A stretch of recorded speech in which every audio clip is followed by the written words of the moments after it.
Bonjour Michel. Salut Julien. Merci de m'accueillir aujourd'hui. Alors on se retrouve pour notre documentaire. C'est quoi le bonheur pour vous? Oui. Ça fait quasiment 34 000 km là qu'on sillonne la planète. Aujourd'hui on est en Belgique, à Bruxelles. Et tu nous accueilles, alors merci de nous accueillir. Merci à toi. Je te laisse te présenter parce que j'imagine qu'il y a des personnes qui ne te connaissent pas. Alors tu es qui, Michel? Oh, si je savais. Ça fait 50 ans que je suis à la recherche de cette réponse sans avoir de vraie réponse concluante, mais disons, qu'est-ce que je fais? Ça, je peux te dire. Je suis entrepreneur. J'ai des activités d'entreprise commerciale, d'entreprise de rénovation, je suis investisseur immobilier, je suis conférencier, auteur, mais surtout chercheur et trouveur parfois. Ouais. Un chercheur dans le changement de société, le changement d'économie dans lequel nous nous trouvons. Et je mets en œuvre des pièces de puzzle qui vont nous permettre de passer d'un monde à un autre. Voilà. Un peu de l'ingénieur de transition, transition économique, transition sociétale. Ça fait combien de temps La recherche sur ce thème-là, c'est 14 ans. Ah oui. Nous sommes sur le terrain depuis 8-9 ans, dans l'application, dans le développement de ces pièces de transition, pièces de puzzle de développement de leadership, de valorisation de l'immatériel de l'entreprise, de culture, cohérence de culture en entreprise, et maintenant surtout de changement de modèle économique. D'accord. On comprend les changements de modèle économique. C'est-à-dire que tu as un côté économiste ou L'économiste, c'est un grand mot, hein. Oui, aujourd'hui, je peux dire que je suis économiste, oui. Okay. Économiste systémique. Systémique, ok. C'est ça, l'économie systémique. J'amène des nouveaux liens dans l'économie, des nouveaux liens dans la façon de créer de la valeur. Plus de sens, peut-être? Oui, la question du sens est centrale, évidemment. Qu'est-ce qui t'a amené à te passionner comme ça? Parce que finalement, c'est se passionner de l'humain que d'aller dans cette recherche. Tout à fait, l'humain est au centre. A toujours été au centre de toutes nos recherches et est au centre de toutes les solutions. Ouais. C'est pas la machine, c'est pas la globalisation, c'est pas la finance qui fera le monde de demain, c'est pas Internet. Non, c'est ce qu'il y a au bout d'Internet, au bout du fil, c'est l'humain avec un ordinateur. C'est l'humain, on met l'humain tout le temps au centre. C'est son talent en fait. La vraie ressource de demain, c'est le talent inutilisé de l'humain. Le tien, le mien, celui de nos enfants, de nos parents. C'est ce talent-là qu'il faut aller chercher. C'est ça l'or. Tu crois au potentiel humain? Ah oui, okay. Ah oui. C'est là que se trouve. Il est tout à fait sous-utilisé, les scientifiques le disent. Hein. Le pourcentage d'utilisation de notre cerveau, il est tout à fait marginal. Il ne demande qu'à être exploité. Tout le monde est demandeur de ça. C'est clair. Il y a des solutions? Ah oui, mais après, c'est comment on fait pour y arriver, évidemment. Ça se construit, ça ne s'invente pas. Passer de l'ancienne économie à la nouvelle, avec une entreprise, ne s'invente pas. Ce n'est pas un truc où on part taillot les agneaux, le couteau entre les dents, en forêt. Non, c'est quelque chose qui ne s'improvise pas, qui se construit. Tu as écrit un livre là-dessus, non? Oui, oui. Le nouveau jeu économique, la table des matières, c'est 18 étapes. C'est une feuille de route. Il commence à la première, il termine à la dernière. On ne s'improvise pas. Nouvelle économie. Non, ça c'est quelque chose qui se construit avec une vraie rigueur, hein, comme le fermier qui veut sa récolte. On ne va pas semer en hiver. Donc on va labourer, on va arroser, on va soigner sa culture pour pouvoir récolter à la fin. Et donc cette compréhension-là, on l'a appliquée. On est en train de l'appliquer sur le terrain, elle fonctionne. Alors, quand tu dis qu'il y a une feuille de route, ça veut dire qu'on peut clairement suivre un plan préétabli à la lettre. Absolument. Et ça fonctionne. Absolument. D'accord. Mais alors, il y a quelques prérequis. On est en train de l'appliquer sur le terrain, cette feuille de route. Et il y a deux prérequis très importants dont on s'est rendu compte sur le terrain. Là, ça t'amusera parce que tu parles de l'humain. On était parti sur un trip plutôt nouvelle économie, machin, feuille de route, et ça ne suffit pas. Ça suffit pas. Les conditions de réussite, et ça on vérifie avant de démarrer à chaque fois, c'est un désir de développer son lifestyle, son mode de vie, c'est-à-dire un désir de plus de cohérence, plus d'authenticité, plus d'équilibre privé-professionnel, plus de santé, plus de bonheur. S'il n'y a pas ce désir-là, auprès du dirigeant, qu'il soit business, politique ou ONG, peu importe, pour faire ce changement de paradigme, on commence même pas. Il faut même pas y aller. Ok. Parce que ça ne marchera pas. Pourquoi? Parce qu'on va exploser en vol avant, bien avant d'arriver, même avant d'arriver à la vitesse de croisière. La deuxième condition de réussite, c'est un vrai désir. Quand j'ai un désir, c'est un travail, quoi. Un désir de développer son niveau de conscience. Et je pèse mes mots, c'est vraiment un grand mot, la conscience. Hein. Ouais. C'est la compréhension de soi, la compréhension du monde. C'est savoir lire, savoir et vouloir lire entre les lignes des médias, par exemple. Quels sont les vrais enjeux? Comprendre son industrie. On est dans quel business, là? Qui sont les nouveaux entrants? Quels sont les signaux forts, les signaux faibles? Quels sont les segments qui se ferment? Quels sont les segments qui s'ouvrent? Je deviens le nouvel entrant. De quelle autre fonction vitale de la société? Pourquoi? Comment? Et comment ça remet le monde à l'endroit? Ouais, comprendre le système, quoi. Voilà. Ouais. Comprendre le système et devenir acteur de remettre le système à l'endroit. Hein? Plutôt que d'être dans le business de la maladie, créer un business de la santé. Plutôt que d'être dans un business de bourrage de crâne dans l'éducation, entrer dans un business de développer l'autonomie des gens. C'est tout à fait autre chose. Ah oui, mais c'est à contre-courant, hein? C'est complètement un contre-courant. Ah oui, c'est sûr. Mais en même temps, c'est la direction, à mon sens, qu'il faut prendre. Si on reste dans le modèle dans lequel on est depuis des siècles et des siècles, comme on le disait tout à l'heure, on va droit dans le mur. Hein. Ça, on est déjà dans le mur. On est déjà au-dessus, comme dans les dessins animés. Tu vois, les petits personnages qui passent au-dessus du Grand Canyon et puis qui se rendent compte qu'il est au-dessus du vide. Et puis on est déjà au-dessus du vide. Okay. Tous les fondamentaux le montrent. Mais alors, ce qui est très intéressant, c'est que on va dire ceux qui font partie du problème, en fait, nous achètent du temps. C'est-à-dire qu'il y a une inertie du système qui nous permet maintenant, de l'intérieur, de commencer à œuvrer, à travailler. Pour de l'intérieur, comme le cocon, comme le papillon émerge du cocon, du système existant. C'est pas éternel, hein, ce temps. Hein. On a gagné 10 ans grâce à cette inertie. On pensait tous que ça allait exploser en vol. Mais on a acheté du temps. Donc l'inertie du système nous permet de s'offrir du temps. Mais c'est-à-dire que c'est maintenant qu'il faut commencer à réinventer tout ça et à remettre les choses à l'endroit. Comme un ostéopathe qui met une colonne vertébrale, qui la remet dans le bon sens. On est dans un truc incohérent. Il faut remettre la cohérence dedans. Mais qui peut remettre cette cohérence? Chacun de nous, toi, moi, tout le monde. D'accord. Tous ceux qui nous regardent, tout le monde, chacun. D'accord. Parce qu'à t'écouter, ça paraît simple.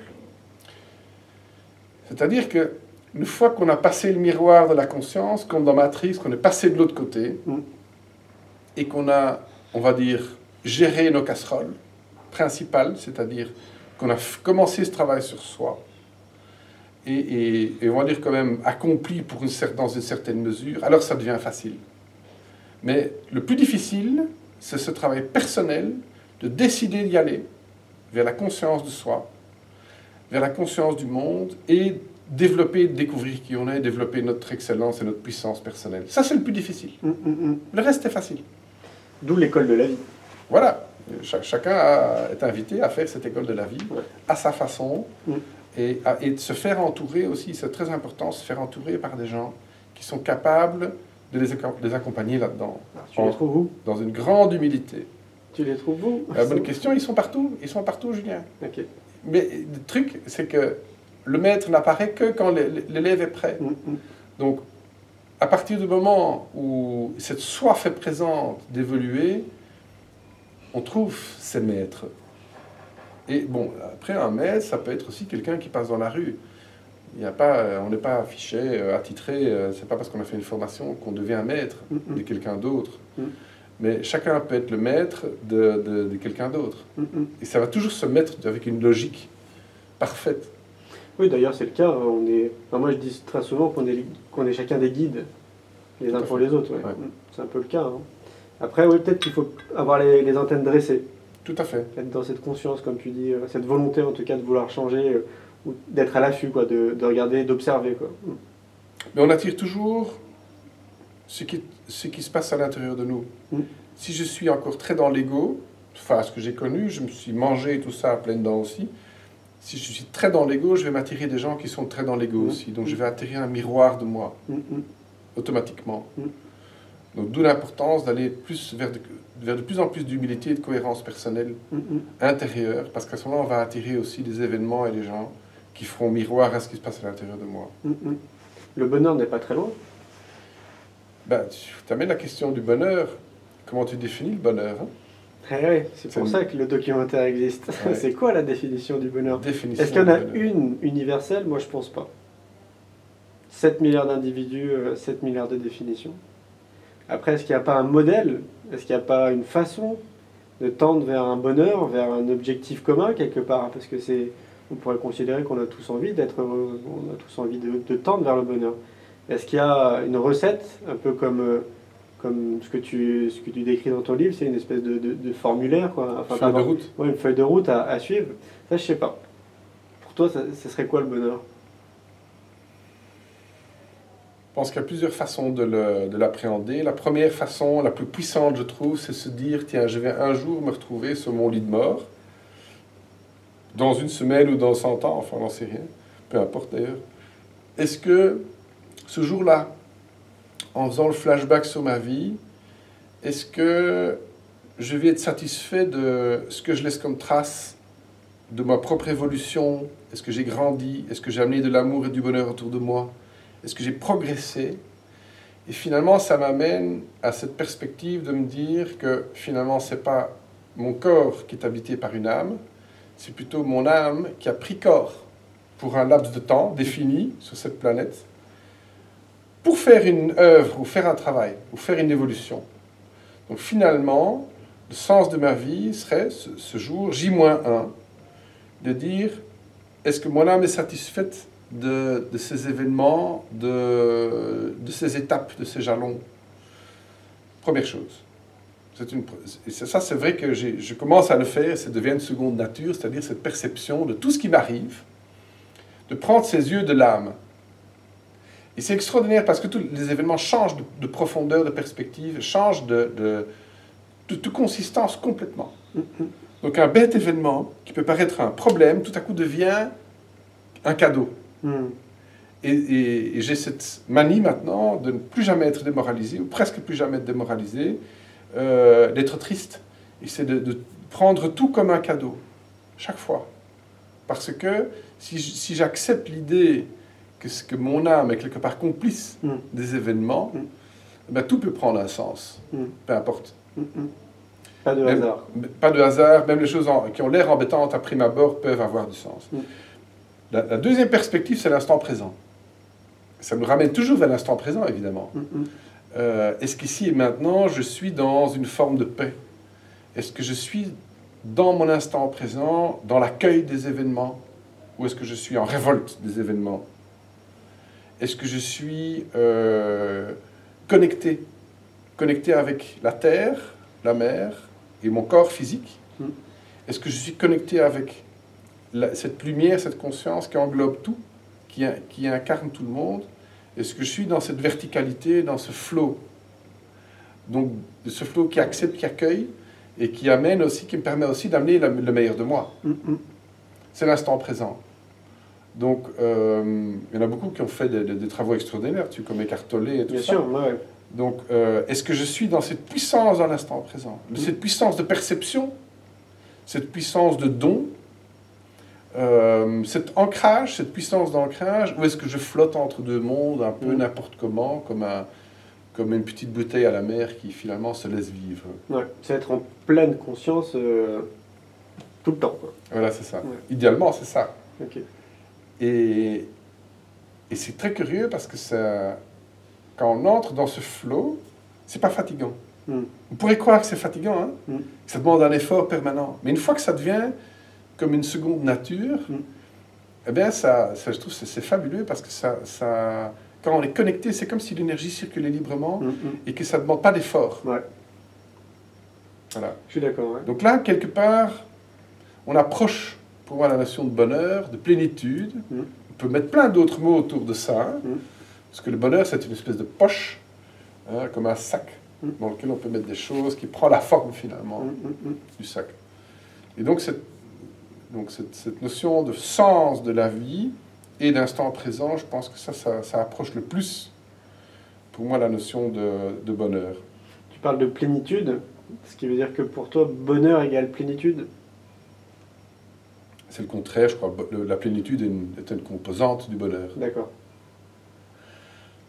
Cette ouverture de cœur comme ça qui vient quand on est bien connecté à notre corps et aux événements matériels. L'accueillir, ce qui vient. Et cette connexion de verticalité qui est juste comme ça, d'inspiration. Là, c'est le cœur s'ouvre et là, on est dans... Enfin, moi, en tout cas,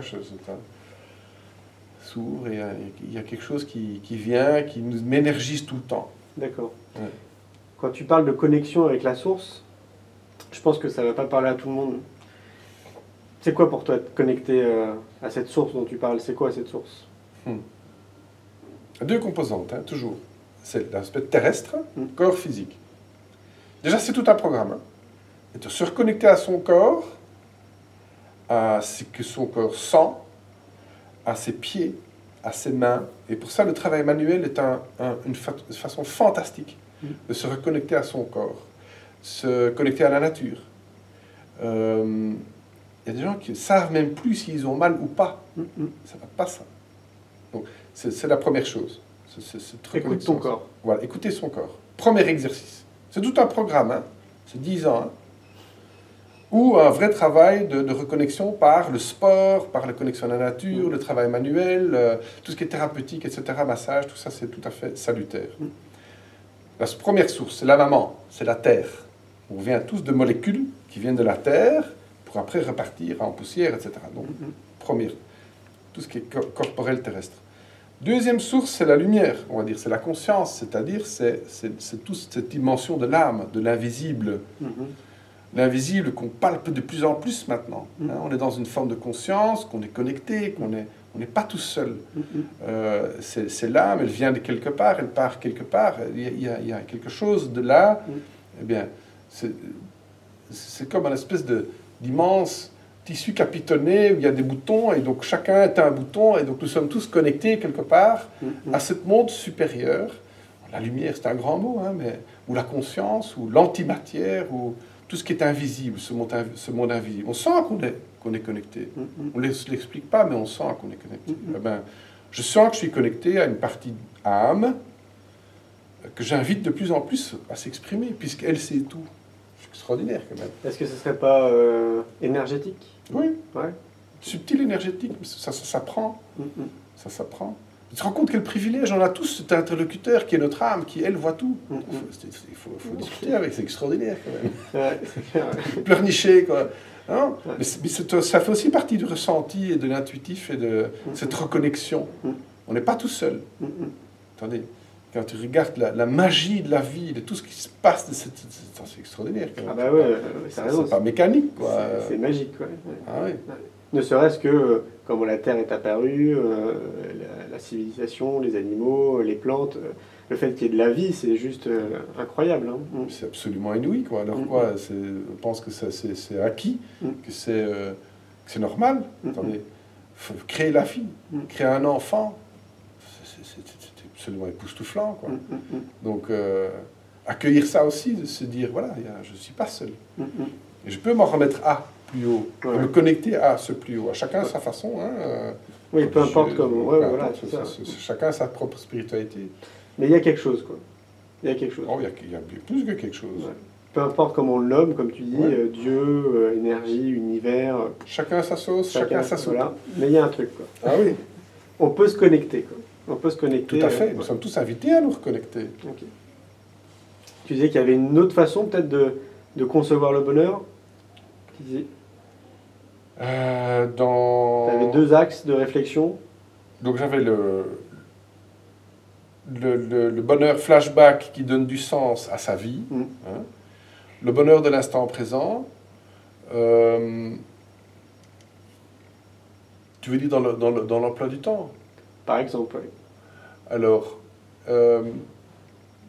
quelque part, ça nous ramène, enfin ça me ramène en tout cas dans une réflexion sur le temps. Qu'est-ce que je fais de mes journées et pourquoi?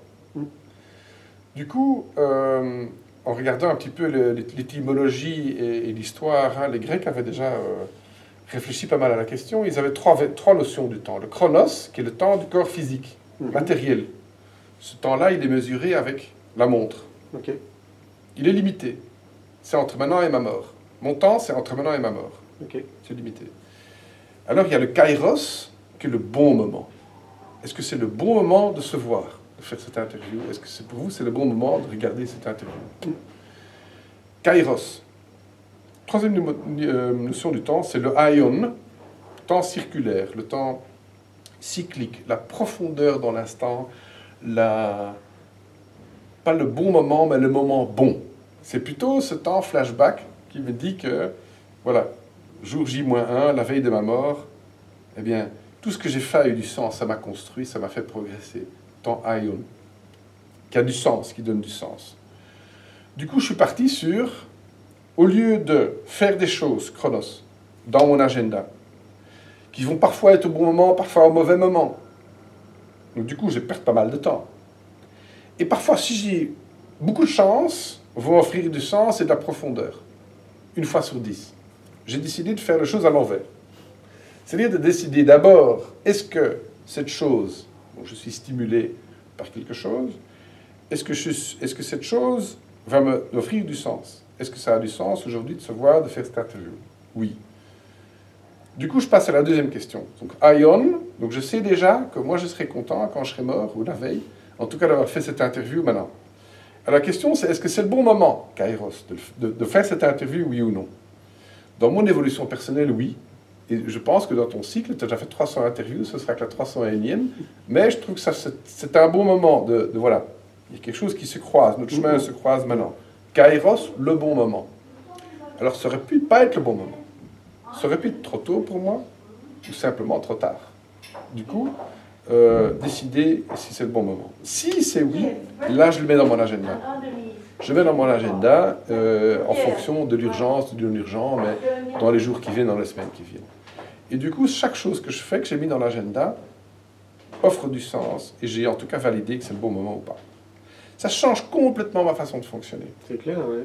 Donc mes journées, elles sont toujours bien remplies, et il y a toujours une forme de légèreté, même si c'est parfois des journées fatigantes, une forme de légèreté parce que je sais que chaque chose offre du sens et rajoute de la valeur à ma vie. C'est une quête de sens. Oui, c'est une quête de sens permanente, quête d'apprentissage permanente, quête de joie permanente. Chaque rencontre, chaque événement, même un événement compliqué, peut être source de joie et source de valeur. C'est dans l'ouverture en permanence, dans l'inconscience, comme on le disait il y a 2 minutes. Moi quand je t'entends, tu sais bien, tu prêches un convaincu. Et d'un autre côté, je me dis, imaginons, pour peut-être 60% de la population, c'est peut-être pas forcément quelque chose qui est accessible. Intellectuellement, oui, peut-être. Pour certains d'entre nous, on va pouvoir le conceptualiser. Mais après, à le mettre en pratique, est-ce que tu as des techniques, quoi? Est-ce qu'on peut recommander aux personnes, voilà, ok, nous on connaît, il y a une autre voie qui est possible, mais comment faire pour aller sur cette voie? Ok, c'est la feuille de route, hein, dont tu parlais là tantôt. Ouais.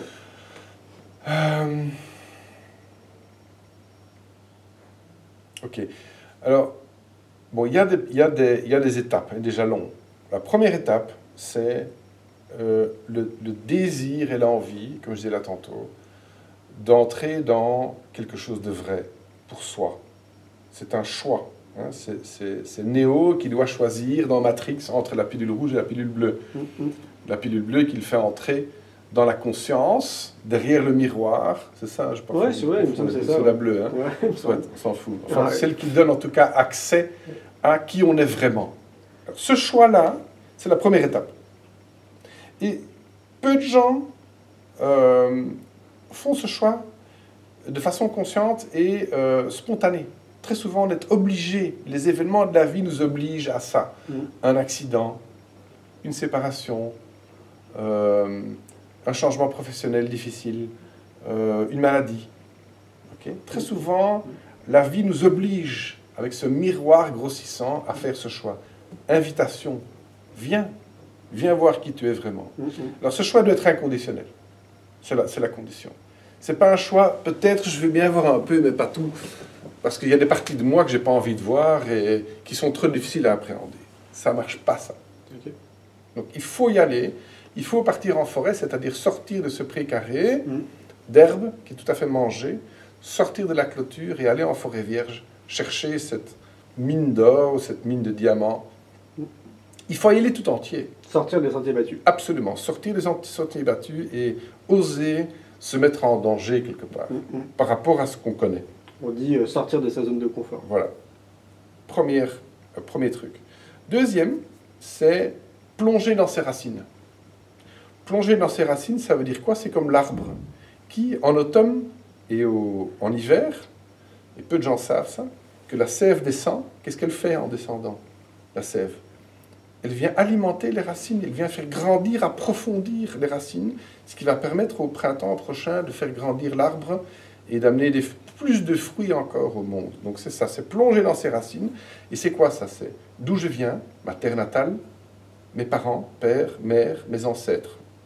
Quelle a été la relation à ma terre natale? À mon papa, à ma maman, à mes ancêtres, à ma culture. C'est proche des constellations familiales? Ça joue. Okay. C'est un outil pour y accéder. C'est un très très bon outil pour accéder à cette information. C'est plonger dans ses racines, de qui je suis vraiment. Si je veux savoir qui je suis, je dois savoir d'où je viens. Du coup, clac, étape première. Ce qui va nous permettre de remonter au printemps, avec la sève au printemps et en été, c'est de sentir, quand la sève arrive là, c'est de dire qu'est-ce que j'aime, qu'est-ce qui me fait vibrer, quel est mon ADN de base, pourquoi j'existe en fait sur cette terre, venant de cette terre natale, ces parents-là, cette culture-là, cette religion-là, etc.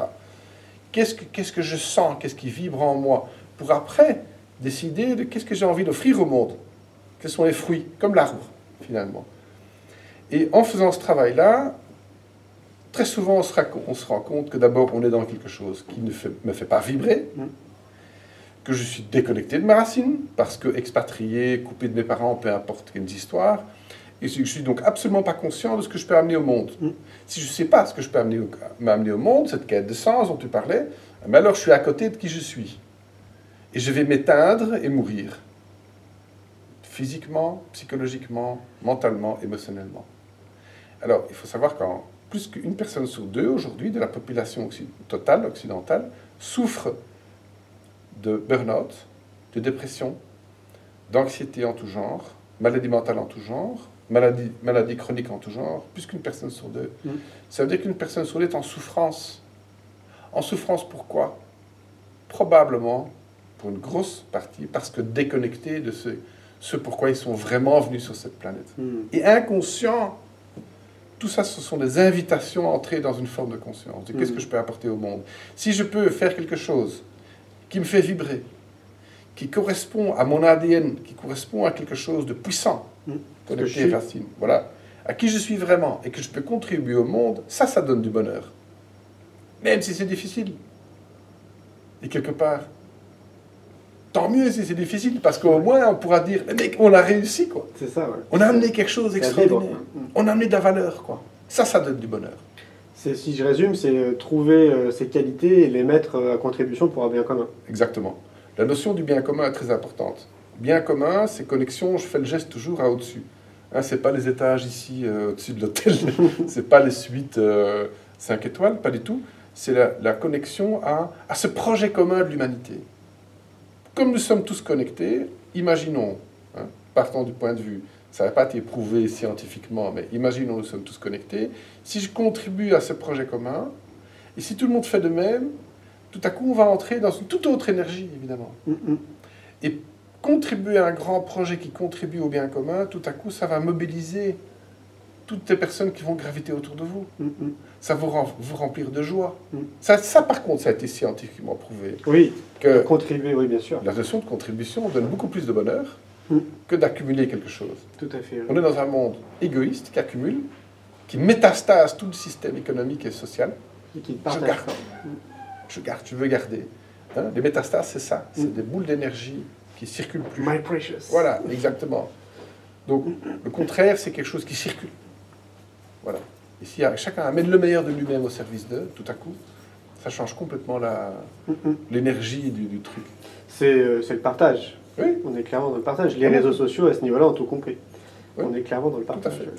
Tout à fait. Et c'est vrai que les dernières infos que je pouvais avoir dans ce sens-là, on sent qu'il y a un changement de paradigme, clairement, et même économique. On sent que l'économie bascule vers une économie de partage, quoi. Tout à Donc, fait. ça remet en question, mais tout, quoi. Tout. Tout, ouais. De A à Z. Et c'est cela où beaucoup d'entreprises aimeraient bien ça, beaucoup de personnes aimeraient bien, essayent, et une grande majorité rate ça. Pourquoi? Parce que nous n'avons pas été entraînés et éduqués au partage, mais à la compétition. Donc les meilleurs qui sont sortis des écoles sont ceux qui étaient les meilleurs en compétition contre l'autre. C'est les requins. Voilà. Ça, c'était les primus perpetuus, c'était les meilleurs, c'est ceux-là. Alors que les meilleurs dans la nouvelle économie sont ceux qui savent le mieux collaborer, le mieux partager, sont ceux qui donnent le premier. Qui inspire. Qui inspirent. On n'a pas été entraîné à ça. Première chose. Deuxième chose, posture personnelle.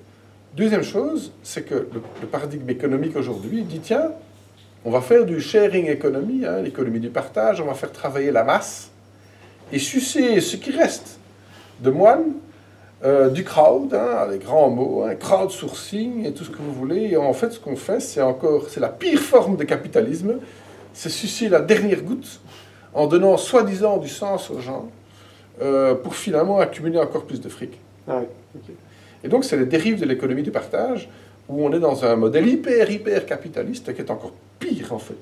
Simplement sucer à l'insu des gens ce qui reste, la dernière goutte de moelle. Hein. Ouais, il s'appuie sur les valeurs pour fonctionner un maximum, quoi. Exact, fonctionner un max. Hein, il y a assez d'exemples, on va pas nommer de nom, mais il y a assez d'exemples de grosses boîtes qui rentrent en bourse, qui valent 100 milliards de dollars, et qui sont simplement une autre façon d'exploiter les gens. Donc, la grande question est, le partage, oui, mais au service de quoi? Quelle est l'intention derrière? Est-ce que l'intention du partage, est-ce que l'intention est d'en faire encore plus, d'en accumuler encore plus, ou est-ce que l'intention est réellement de contribuer? À un bonheur commun, peut-être? Bonheur commun, progrès commun. À propos de bonheur et progrès, justement, on a fait un exercice cet été, avec, suite à un appel du pied du ministre de l'économie du Bhoutan, qu'on a rencontré en 2013, qui nous a dit... faites, vous savez qu'au Bhoutan, on mesure le PIB, mais on mesure aussi le bonheur national brut. C'est le seul pays qui le fait vraiment. Et c'est en train de changer d'ailleurs, parce qu'il se passe des trucs là au niveau politique, donc ça bouge et c'est un vrai enjeu. Ils nous ont dit, faites-le dans votre pays. Adaptez le questionnaire, faites-le. Et donc c'est ce qu'on a fait cet été, on a adapté le questionnaire, il est pratiquement fini. Donc on a adapté, on a fait un questionnaire de 70 questions. Oui. 70 questions. 70 au lieu de 256 questions. Ok, d'accord. C'est quand même une différence, on peut le faire en ligne. Et on s'est posé ces mêmes questions. Qu'est-ce qu'on veut mesurer? C'est quoi le bonheur? C'est quoi ce qui remplit la vie, finalement, des gens dans le monde occidental, dans le monde émergent, peu importe. Qu'est-ce qu'on veut mesurer et comment on veut utiliser cette échelle de mesure? Et on va en faire quoi? On veut en faire quoi? Et quelle intention il y a derrière? Donc on s'est vraiment posé toutes ces questions. Et nous avons décidé, pas de mesurer le bonheur, donc le résultat final, parce que c'est tellement subjectif. De culture en culture... 7 milliards d'individus, 7 milliards de définitions. Rien qu'en Belgique, la Flandre est une culture de l'effort. La Wallonie est une culture plus poétique. Donc c'était pratiquement impossible, même dans un même pays, de concilier. Donc on s'est dit, on va mesurer, est-ce que l'humain a accès aux ressources nécessaires pour progresser? C'est-à-dire, est-ce qu'il a accès à l'habitat, à la santé, à l'éducation, à manger et boire, à la mobilité, santé, etc. Toute cette fonction vitale, il y en a une douzaine de la société, pour progresser et mesurer ça. Et donc on travaille là-dessus, on les clusterise, etc. On fait tout un travail de réflexion, on se rend compte de quelque chose de tout à fait interpellant, en faisant ce travail de réflexion, que plus les voyants sont sur vert, j'ai une super maison, je mange très bien, j'ai une parfaite santé, j'évolue, j'ai accès aux informations, moins il y a d'énergie pour évoluer. En anglais, thrive. Moins il y a de drive, d'énergie pour progresser. Elles sont feignants? On devient paresseux. D'accord. Mais c'est inouï, ça. il y a beaucoup moins d'esprit d'entreprise, il y a moins d'envie de se bouger, d'innover, si on a tout. C'est comme si tout avoir nous coupait les ailes. La société nous rend feignants. Oui.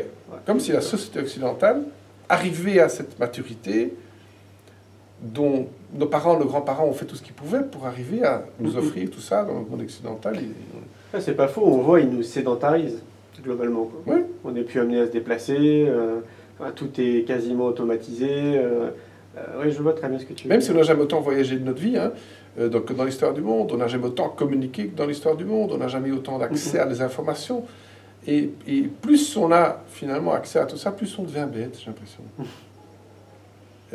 À se demander si on progresse réellement. Ça nous lobotomise, quoi. Ouais.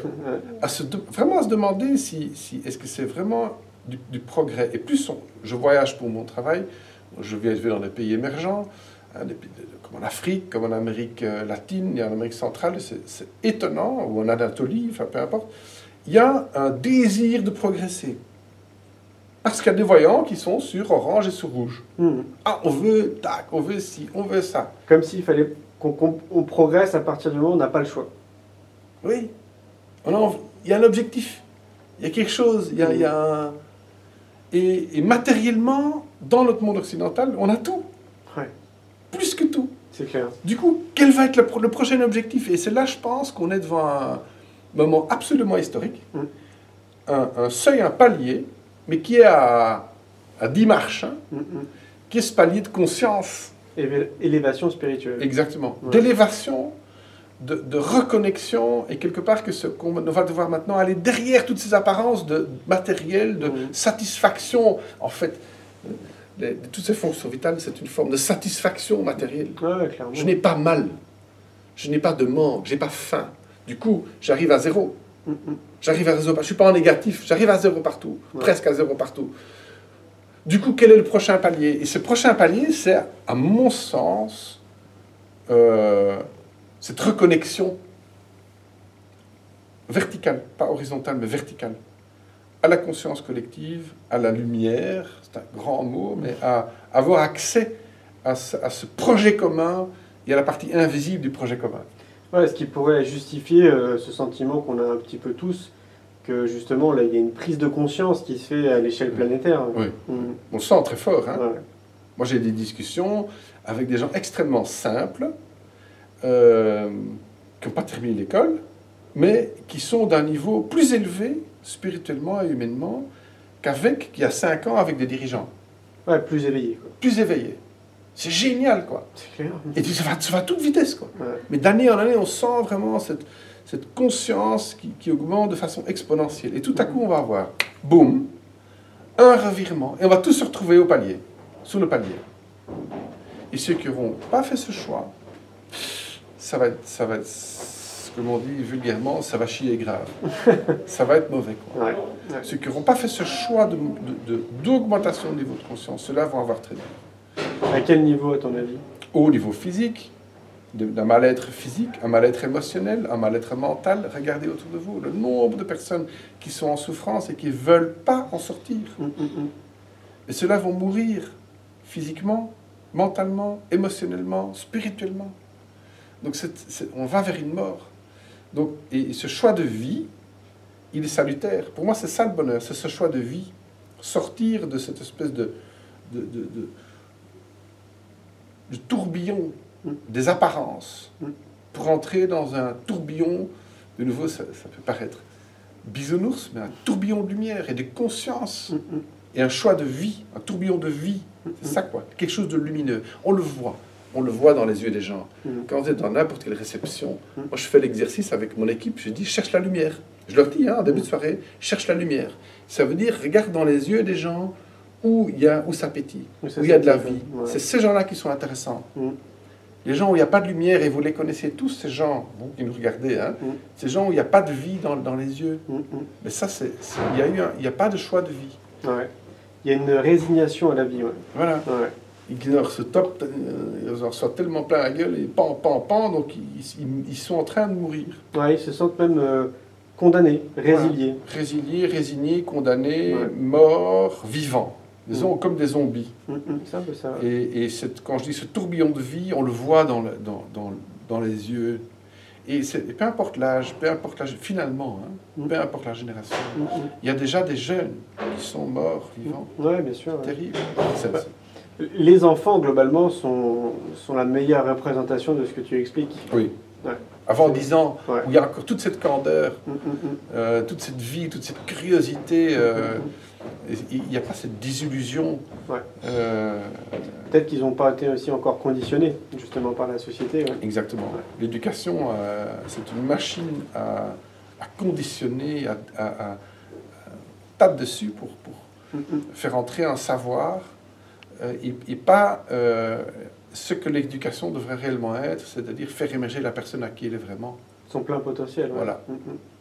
Détecter ses vrais talents, son excellence, ses passions, là où elle peut mettre un choix de vie pour apporter une contribution réelle par rapport à qui elle est. Il y a certaines écoles qui le proposent. Tu connais Auroville, j'imagine, en Inde, qui a été, je crois, précurseur là-dedans. Oui. Il y a des écoles, ce que moi j'appelle l'école de la vie, ce qu'on a envie de créer, il y en a quasiment partout, il me semble.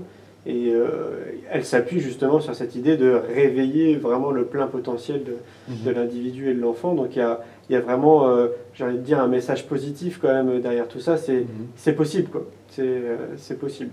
Tout à fait. Ouais. Tout à fait, c'est possible. Je pense que nous sommes tous invités à ça. Au jour le jour. Et plus que jamais, ces choses sont discutables, alors qu'il y a quelques années, en tout cas quand moi j'étais aux études, on ne parlait pas de sens. Le sens n'était pas dans notre vocabulaire. Ouais, c'est clair. Le bonheur non plus. Ça fait rire tout le monde, le bonheur. Attendez, tout le monde aspire au bonheur, c'est quoi ça? On parlait d'amour. Moi, je parle d'amour en entreprise. Ça fait rire au début, ça fait sourire. Mais je dis, mais attendez, vos clients, s'ils ne vous aiment pas, ils vont pas revenir. Votre personnel, s'ils ne vous aiment pas, vous, en tant que leader, s'ils n'aiment pas le produit-service, s'ils n'aiment pas ce qu'ils font, qu'est-ce qui va se passer? Vous allez les payer cher et vilain pour faire un truc qu'ils n'aiment pas, pour quelqu'un qui n'aime pas. Mais qu'est-ce que vous croyez que vous allez avoir de la performance? Vous rêvez ou quoi? C'est pas pragmatique, c'est pas sérieux. C'est pas sérieux. De ne pas être capable de parler d'amour, d'amour du métier. Vos parties prenantes, vos fournisseurs, ils doivent vous aimer. Pourquoi? Parce qu'ils vont vous amener l'information avant, ils vont vous être committed, ils vont être engagés avec vous sur votre projet. Si votre projet offre du sens, offre de la valeur, crée de la valeur pour votre écosystème, pour vos parties prenantes, si votre projet contribue au bien commun, mais attendez, vous allez avoir tout le monde qui va vous aider. Évidemment, vous avez des ressources, être engagé, et c'est pas performant ça? Ils le comprennent? Ah bah, c'est-à-dire quand on leur fait le business case, comme on dit, dans leur vocabulaire, bien sûr qu'ils le comprennent. Okay. Quand on donne des exemples qui fonctionnent, tout à coup, ils disent, mais attendez, c'est vrai qu'on s'est trompé, quoi. Et est-ce qu'après, ils le mettent en pratique? Non, voilà. Très rarement. Pourquoi? Parce qu'il y a, et ça c'est la prochaine étape, c'est vraiment ce à quoi on œuvre pour l'instant, c'est... Il y a beaucoup de peur, en fait. Peur de perdre. Notre génération, quand je dis notre génération, c'est entre 30 et 50 ans. Ou 55 ans. Moi, je dis 40-50. Voilà. Ouais. Cette génération a le plus à perdre.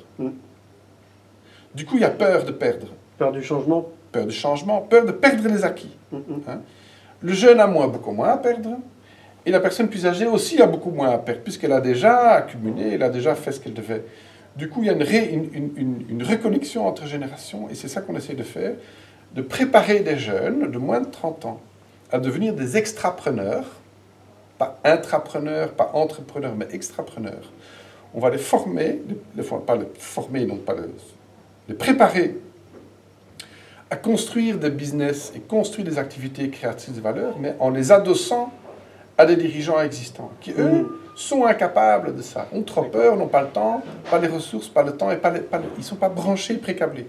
Donc les adosser à ça pour permettre, en marge des entreprises, de créer des nouvelles activités créatrices de valeur, qui peuvent être les entreprises de demain.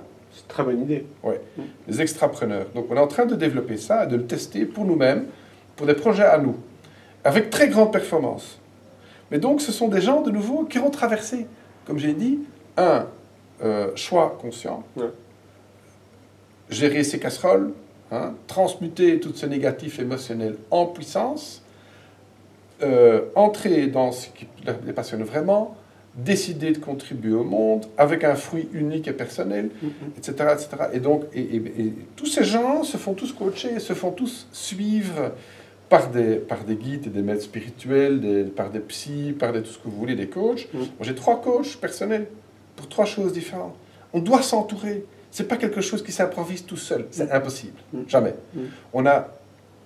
Aujourd'hui, on a ce luxe, en tout cas à Bruxelles, à Paris, à Londres, enfin ces endroits-là, on est entouré des meilleurs thérapeutes de la planète et de l'histoire. Allons les voir.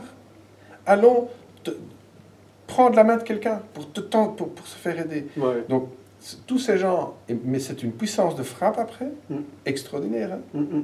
On a des jeunes de moins de 30 ans qui font leur business case, qui sont capables de traverser le feu et capables de créer de toute pièce quelque chose de complètement nouveau.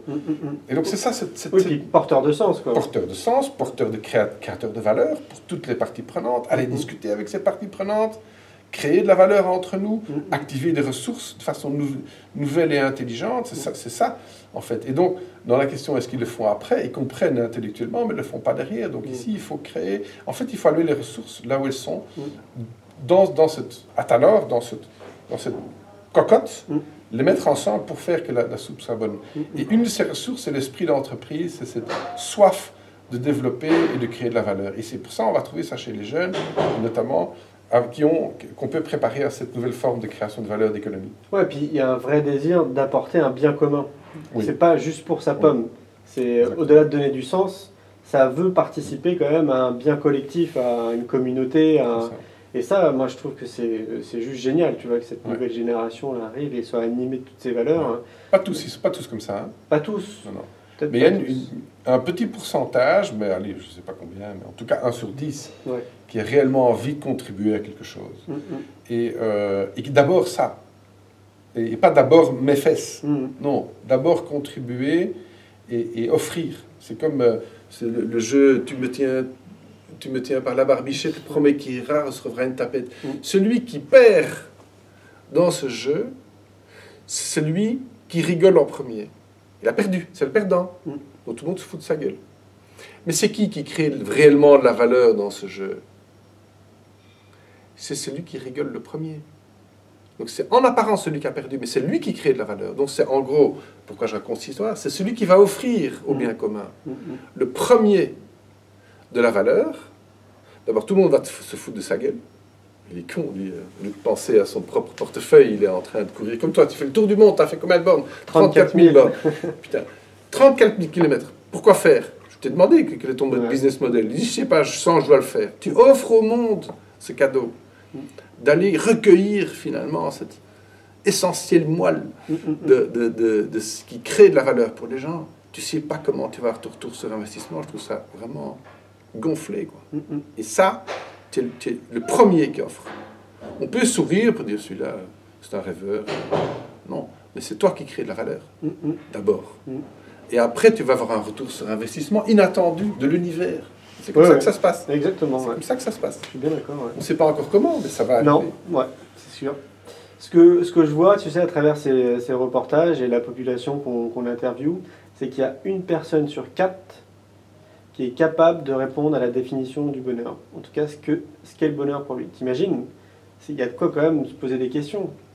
C'est-à-dire qu'il y a quand même beaucoup de personnes qui nous disent « Ah, moi je suis désolé, moi je ne peux pas répondre à cette question, je ne sais pas ce que c'est le bonheur pour moi. » T'imagines? C'est dramatique.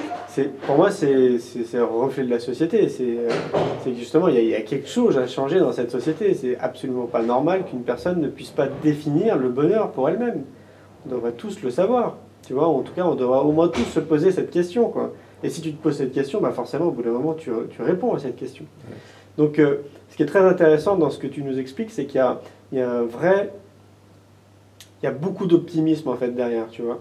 C'est qu'on sent, à travers ce que tu fais, à travers ton implication, que les choses, que les lignes sont en train de bouger et qu'on bascule tout doucement vers un changement de paradigme. Alors évidemment, tu n'es pas le seul. Toutes les personnes que je rencontre aussi ont leur point de vue très particulier, des métaphysiciens, des astronautes, etc. Mais il y a voilà, ce dénominateur commun où, clac, on est en train de changer, là on bascule sur quelque chose. Quoi. Et donc toi, j'imagine que tu le vois de près, quoi. Ah oui, oui. Ouais. Oui. On le voit de près, on est vraiment aux premières loges et on voit ce qui fonctionne, on voit ce qui ne fonctionne pas. Et je ne lâche pas, hein, je ne lâche pas mes interlocuteurs. Et je suis en train de palper justement cette notion de basculement. Ce qui est étonnant, c'est qu'on est vraiment en train de voir une renaissance de la société, de l'économie et de l'humain par l'intérieur du système. On peut dire, voilà, les banques, c'est eux qui sont les mauvais. C'est n'importe quoi, ça. Je vois des gens extraordinaires dans la banque qui sont en train d'œuvrer pour faire transformer la banque et l'humain dans la banque, de l'intérieur. C'est bien de le dire, ça. Au même titre que le pharmaceutique. Tous, la majorité des gens qui travaillent dans le monde du pharmaceutique sont des gens qui sont là pour augmenter la santé. Ils font partie d'un système qui augmente la maladie. Pourquoi? Parce que la maladie rapporte de l'argent. Et donc, du coup, ça casse tous les clichés là-dessus, de se dire qu'il y a des gens fabuleux partout. Et c'est chacun, c'est toi, c'est moi, c'est ces gens qui nous regardent, qui ont décidé de regarder jusque maintenant, parce que ça fait quoi? Ça fait 25 minutes qu'on est... Ils ont tenu jusque maintenant. Ça veut dire que ces gens qui ont soif de quelque chose et qui veulent jouer un rôle là-dedans. Donc ça, c'est très bon signe. Et c'est aussi ce courage d'aller derrière les apparences de quelque chose qui a l'air négatif. Chaque chose, il faut savoir qu'au niveau du principe yin et yang, blanc, noir, ce qui est en apparence est négatif. C'est un passif, pas un actif. C'est une anti-valeur, mais c'est un potentiel. Plus nous plongeons dans ce qui a l'air négatif, plus on va avoir accès aux antidotes, c'est-à-dire aux solutions. Chaque solution se trouve derrière le problème. Mais pour ça, il faut avoir le courage de traverser le problème. Et c'est ce qui est terrible, parce que quand on a un problème émotionnel, familial, le biberon trop chaud, trop froid, trop tard, hein, et on pleure depuis 30 ans parce que machin... eh bien, si nous sommes d'accord de plonger dans cette souffrance, la lumière se trouve derrière. Qu'est-ce qu'elle va faire? Elle va transformer toute l'expérience de la souffrance en valeur, en puissance. Donc on va récupérer cette colère, cette tristesse, toute cette énergie qui est métastasée dans notre corps, qu'on le veuille ou non, et qui, si ça traîne trop longtemps, se transforme en maladie. Hein? N'attendons pas pour alchimiser ça. Alors, c'est vrai pour le corps physique, mais c'est vrai pour la société aussi. Tous les problèmes qui émergent dans la société sont des débuts de solutions. Pour ça, il faut avoir le courage et la vision de plonger dans le problème à fond pour aller voir comment ça se fait. Creuser, quoi. Creuser, transformer, alchimiser. Alors, quand on voit le nombre de problèmes systémiques qui s'amènent sur nous, ça fait une vingtaine de grands enjeux, climat, démographie, économie, chômage, pauvreté, tout ce truc-là. Mais c'est tout du potentiel, quoi. Ouais. C'est tout du potentiel. Le manque d'esprit d'entreprise, par exemple, je prends un exemple, le manque d'esprit d'entreprise. On est à 3% en Belgique et en France. C'est rien du tout. 3% des gens, finalement, entreprennent quelque chose pour créer de la valeur. C'est beaucoup trop peu. Comment ça se fait? Alors on va plonger dedans, comment ça se fait? Qu'est-ce qui fait qu'on n'ose pas entreprendre? La peur, on tombe sur le même truc, hein? Ouais. La peur, le manque de confiance en soi, le manque de connaissance de soi, etc., etc., etc. Et donc, du coup, quand on peut amener l'antidote à ça, ça nous permettra à tous d'entreprendre et de créer de la valeur. Donc, même chose, la démographie, elle est à l'envers aujourd'hui, c'est un problème colossal au niveau financier dans le monde occidental. On n'a pas le début de réponse à ça, financier. Jusqu'au moment où on va dire, mais quelle est la vraie valeur qu'il y a derrière? Un senior.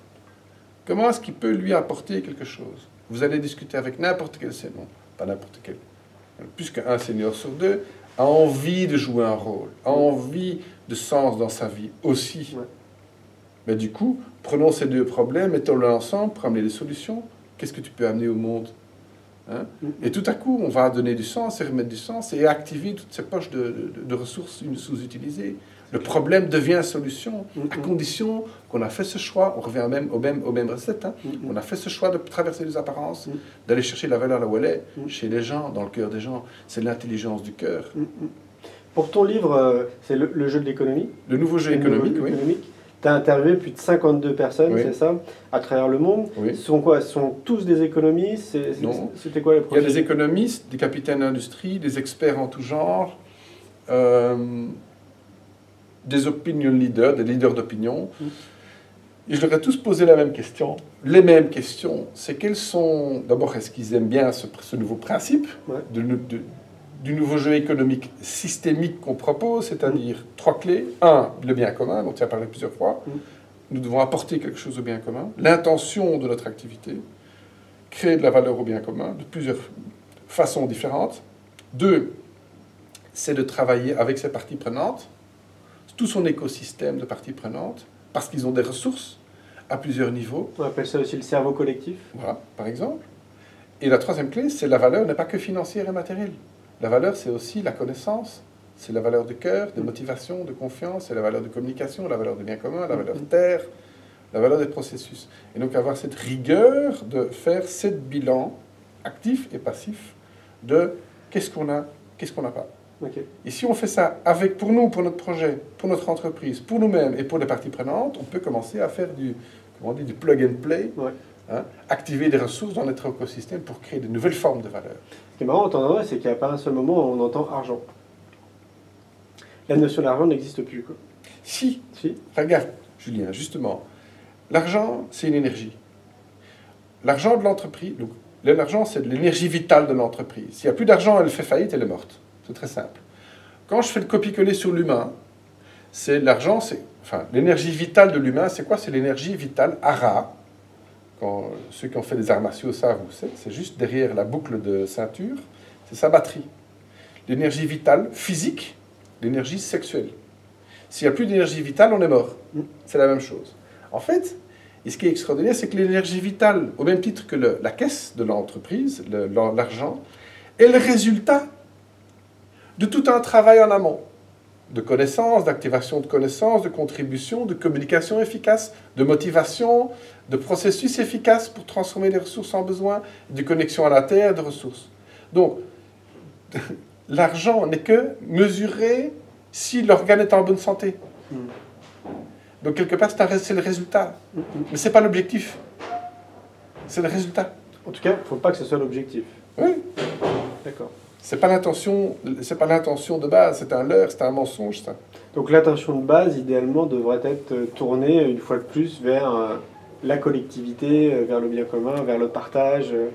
Oui, on peut être très concret pour qu'un dirigeant puisse comprendre, c'est-à-dire l'intention de base, c'est créer de la valeur pour son écosystème qui gravite autour de mon entreprise, parce que j'ai besoin d'eux, créer de la valeur avec eux et pour eux, progresser.